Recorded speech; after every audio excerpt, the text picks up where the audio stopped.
Hello दोस्तों, हम अपने YouTube channel Suresh sir math classes में आप सभी का स्वागत करता हूं।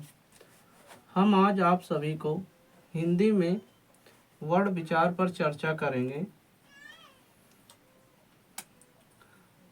वर्ड विचार में पहली बात समझिए, ध्वनि क्या होती है। तो ध्वनि वह होती है जो मुख से निकली हुई हवा का वह स्फोट, स्फोट मीन्स उच्चारण होता है, जिसके खंड नहीं किए यानी जिसका खंड नहीं किया जा सकता उसे हम ध्वनि कहते हैं। और ध्वनि दूसरी परिभाषा, ध्वनि भाषा के मौखिक एवं सबसे छोटी या लघुत्तम इकाई है। ये डॉक्टर भोलानाथ तिवारी के अनुसार इसकी परिभाषा दी गई है। ध्वनि मीन्स यानी हम जो बोल रहे हैं उसका मौखिक रूप,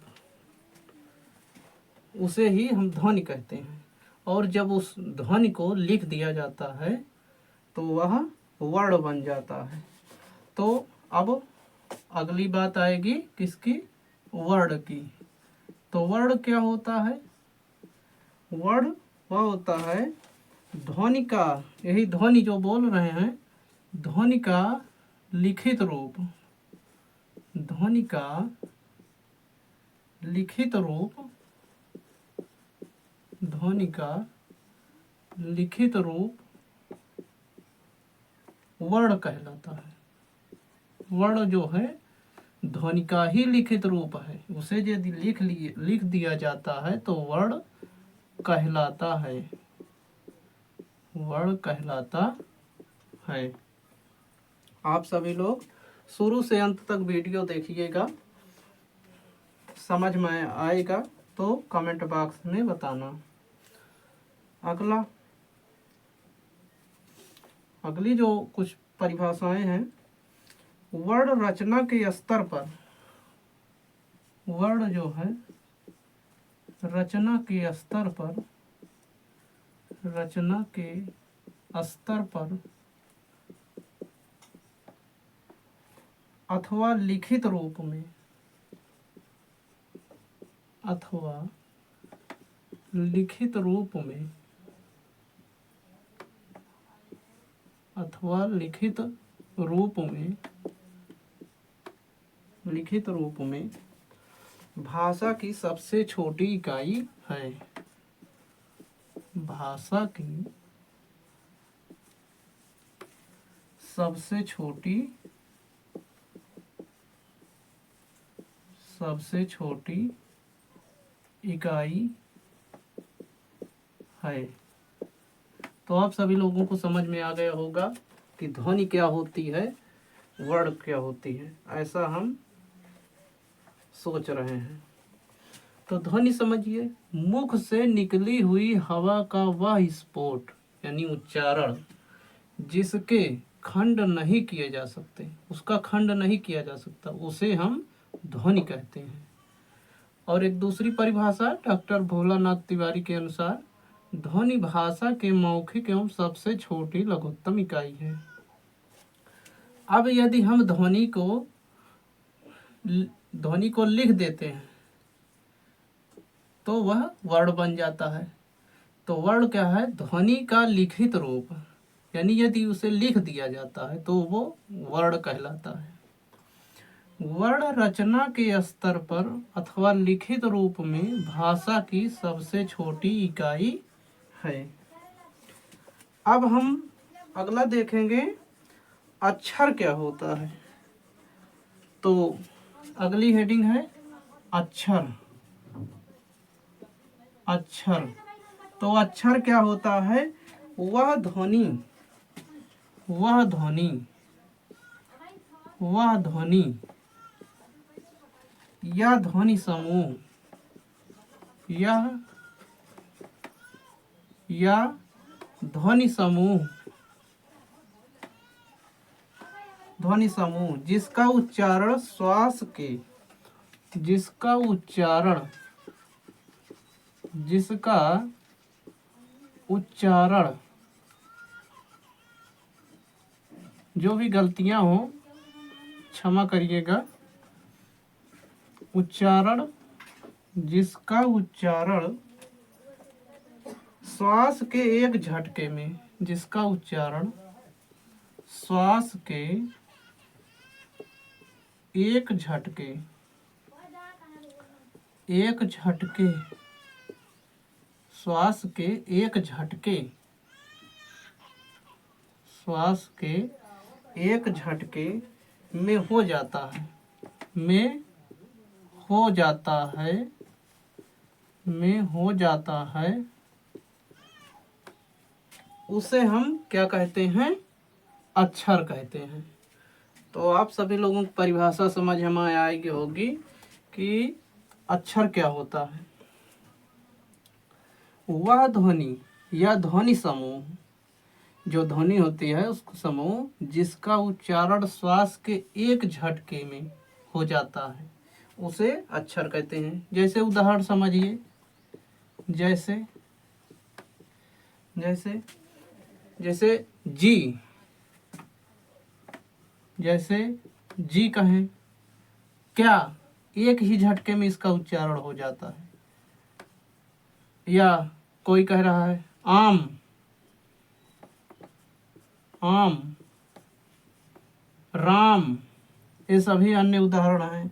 हाँ, यानी वह ध्वनि या ध्वनि समूह जिसका उच्चारण श्वास के एक झटके में हो जाता है, उसे हम अक्षर कहते हैं। तो आप सभी लोगों को ये समझ में आ गया होगा। अब हम नेक्स्ट आगे चलते हैं। हेलो दोस्तों, अब हम आगे चलते हैं। आगे हम देखेंगे हिंदी वर्णमाला। तो हिंदी वर्णमाला में, हिंदी वर्णमाला में कितने वर्ण होते हैं? हिंदी वर्णमाला में, हिंदी वर्णमाला में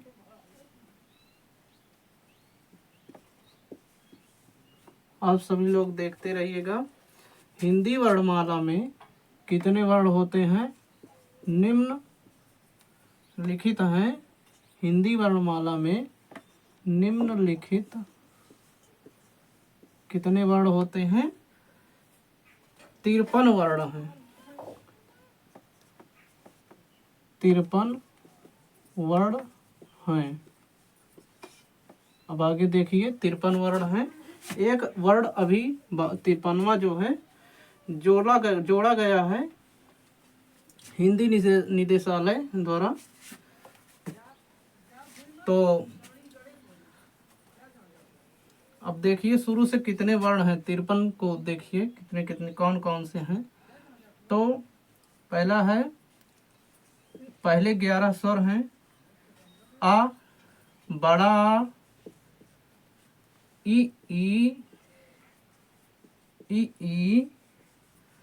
उ, री, और कौन सा है? ए, आई, ओ, औ। ए, आई, ओ, औ। तो ये कुल 11 स्वर हो गए। 11 स्वर। यदि आपसे कोई पूछे कि 53 वर्ण कौन कौन से हैं, तो बताइए कि कुल पहले 11 वर्ण हैं। इसके बाद 2 अयोगवाह हैं। कौन कौन से हैं? एक अन, ये अनुस्वार है। चलिए इस तरफ लिख रहे हैं। ये कौन सा है? इसे अनुस्वार बोलते हैं। और आह को विसर्ग बोलते हैं। आह, विसर्ग। तो यानी 2 हो गए। अभी टोटल जोड़कर लिखा जाएगा, तो शुरू से देखते रहिए। तो 2 अयोगवाह, अयोगवाह। आगे देखिए, 25 स्पर्श या वर्गीय व्यंजन होते हैं। तो सभी का हम नाम लिखेंगे। क, ख, ग, घ, अंगा, यानी 5 का वर्ग के हो गए।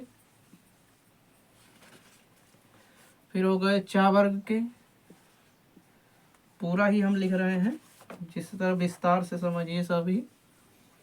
चा, छे, च, छ, ज, झ, इया, ट, ठ, ड, ढ, ड़, ट,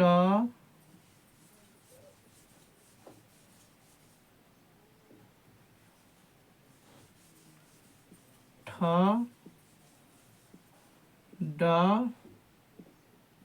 ढ, अड़ा, टा वर्ग के हो गए। अब ता वर्ग में कौन से हैं? ता, था, दा, धा, ना, ये ता वर्ग के हो गए। और 5 हैं पा वर्ग के। तो पा वर्ग के पा, फा, बा, भा, मा, 5 सभी में क, च, ट, त, प, ये सभी 5 मिलके हो गए 25। यानी टोटल ये 25 जो हो गए स्पर्श या वर्गीय व्यंजन इसे कहते हैं। स्पर्श या वर्गीय व्यंजन। अब आगे देखिए, 4 अंतस्थ व्यंजन होते हैं। 4 कौन कौन से हैं?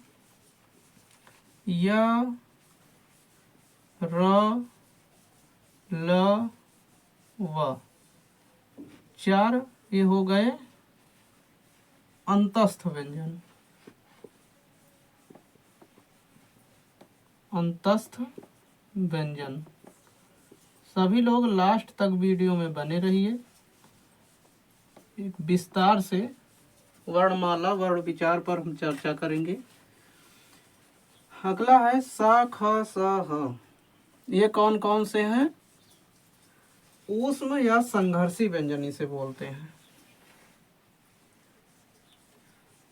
सा, ख, स,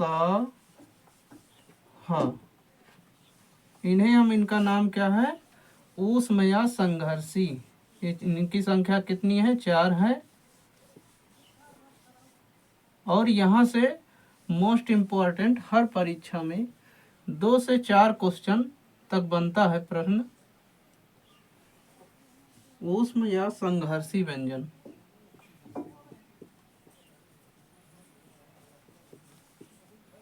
ऊष्म या संघर्षी व्यंजन।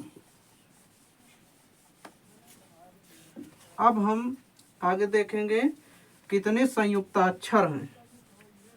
संयुक्ताक्षर, तो आगे नेक्स्ट पेज पर देखिए। आगे हम इस तरफ देख लें, खाली स्थान बचा हुआ है। तो कौन से हैं? संयुक्ताक्षर। 4 संयुक्ताक्षर होते हैं। छत, तरंग, ज्ञ, छत, तरंग, ज्ञ, छत, तरंग, ज्ञ, स्र। ये 4 हो गए संयुक्ताक्षर। इनकी संख्या कितनी है? 4 है। इन्हें बोलते हैं संयुक्त व्यंजन। संयुक्ताक्षर। अब 2 उच्छिप्त ध्वनियां होती हैं। कौन कौन सी? ढ, ढ, ढ, ढ, इनकी हम चर्चा बाद में विस्तार से करेंगे। अभी टोटल देखिए कि कौन कौन से वर्ण हैं। तो उत्क्षिप्त, उत्क्षिप्त मीन्स क्या होता है, कमेंट बॉक्स में बताइए। उत्क्षिप्त ध्वनियाँ, जब क्लास ख़त्म हो जाएगी तो आप सभी लोग कमेंट बॉक्स में कि बताइएगा उत्क्षिप्त का मतलब क्या होता है। अब आगे देखिए, अब इतने हो गए 52 वर्ण, टोटल 52। अब एक जो हिंदी निदेशालय द्वारा अभी हाल ही में जारी किया गया है, इसे माना जा रहा है अब, ये ला के बाद इसकी गणना होती है। ये ऐसे बनता है ल, इसकी संख्या 1 है। इसे कहते हैं विशिष्ट व्यंजन। इसका नाम दिया गया है विशिष्ट व्यंजन। विशिष्ट व्यंजन। तो इस तरह से कुल कितने हो गए, गिनिए।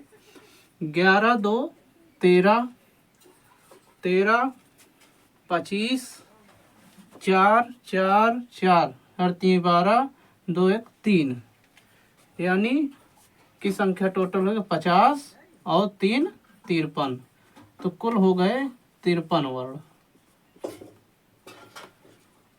अब 53 वर्ण माना गया है।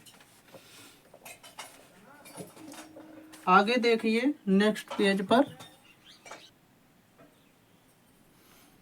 तो अब देखिए स्वर, स्वर की बात करेंगे सबसे पहले, बाद में व्यंजन की बात करेंगे। तो स्वर क्या होता है? वह ध्वनियाँ जिनका उच्चारण करते समय, वह ध्वनियाँ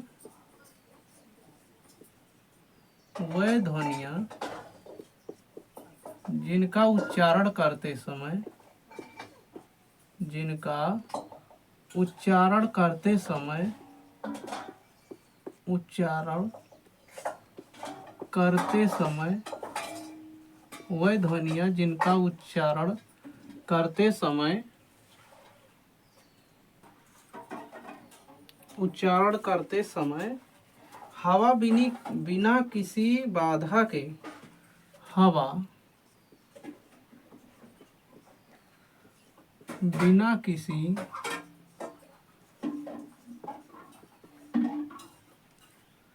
बाधा के, बिना किसी बाधा के, किसी बाधा के मुख से बाहर,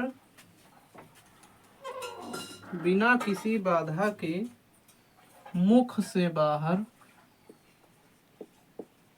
मुख से बाहर निकल जाती है, बाहर निकल जाती है, अर्थात मुखांग कहीं भी, अर्थात मुखांग, मुखांग कहीं भी, मुखांग कभी भी स्पर्श नहीं करते हैं, स्पर्श नहीं करते हैं, नहीं करते हैं, उन्हें स्वर कहते हैं, उन्हें स्वर कहते हैं। तो परिभाषा फिर समझिए, स्वर क्या होता है। तो स्वर वह होता है, वह ध्वनियाँ जो जिनका उच्चारण करते समय हवा बिना किसी बाधा के मुख से बाहर निकल जाती हैं। जैसे आ ई, तो मुख से बाहर निकल रहे बिना किसी बाधा के, अर्थात मुखांग कहीं भी स्पर्श नहीं करते हैं, उन्हें स्वर कहते हैं। तो एक डायग्राम द्वारा समझिए, जैसे हमारा मुख हो गया है, ऐसे है। तो कंठ हमारा यहाँ है, कंठ, और ये हमारी जिह्वा, जीभ, जिह्वा हो गई। और यहाँ होता है तालु, तालु। डायग्राम द्वारा सभी को समझ में आएगा अच्छा से। अगला यहाँ पर मूर्धा, मूर्धन्य जिसे बोलते हैं। यहाँ दांत, दंत, और पांचवा क्या है, ओष्ठ, ओष्ठ। तो मुखांग या मुखावयन इसे बोलते हैं, मुखांग या मुखावयन। तो कंठ एक हो गया, दो तालु, तीसरा कौन सा है, मूर्धा, चौथा दंत, पांचवा ओष्ठ, छठा जिह्वा। तो ये 6 मुखांग, मुखावयन। अब देखिए स्वर की संख्या कितनी होती है। ये आपसे स्वर की संख्या हिंदी वर्णमाला में पूछा जाए, स्वर कितने होते हैं, तो होते कितने हैं, 11। हेडिंग लगाइए, स्वरों की संख्या, स्वरों की संख्या। तो हिंदी वर्णमाला में 11 स्वर होते हैं। इनकी कितनी संख्या है, 11, 11 होते हैं। कौन कौन से हैं, अ आ, इ ई, उ ऊ, री हो गया, ए आई ओ औ, ए आई, ए आई ओ औ। तो स्वरों की संख्या कितनी है, 11 है। अ आ, इ ई, उ ऊ, री, ए आई ओ औ। अब इसके विषय में थोड़ी टिप्पणी है री के संबंध में, तो हम वह अगले पेज पर देखेंगे उसको, नेक्स्ट पेज पर। आगे है री के संबंध में टिप्पणी है, री का उच्चारण करते समय, री का उच्चारण करते समय, उच्चारण करते समय जिह्वा मूर्धा को, जिह्वा, जिह्वा इसी तरह लिखा जाएगा, शुद्ध लिखा हुआ है, जिह्वा मूर्धा को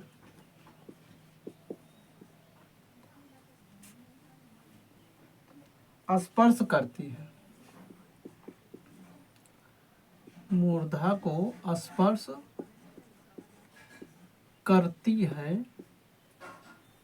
अतः यह हिंदी में शुद्ध स्वर नहीं रह गया है, अतः ये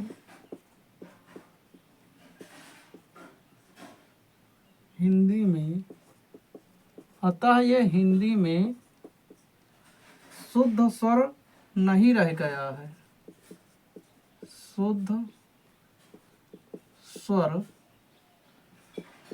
नहीं रह गया है।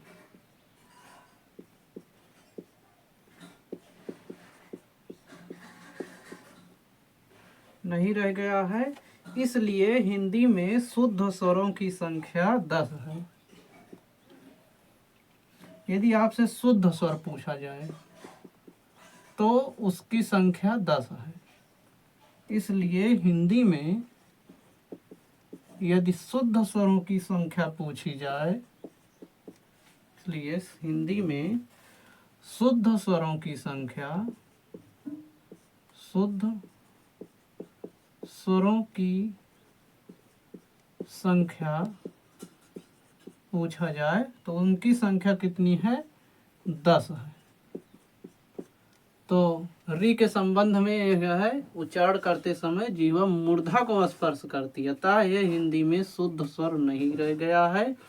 इसलिए हिंदी में शुद्ध स्वरों की संख्या पूछी जाए तो बताना है कितनी है, 10 है।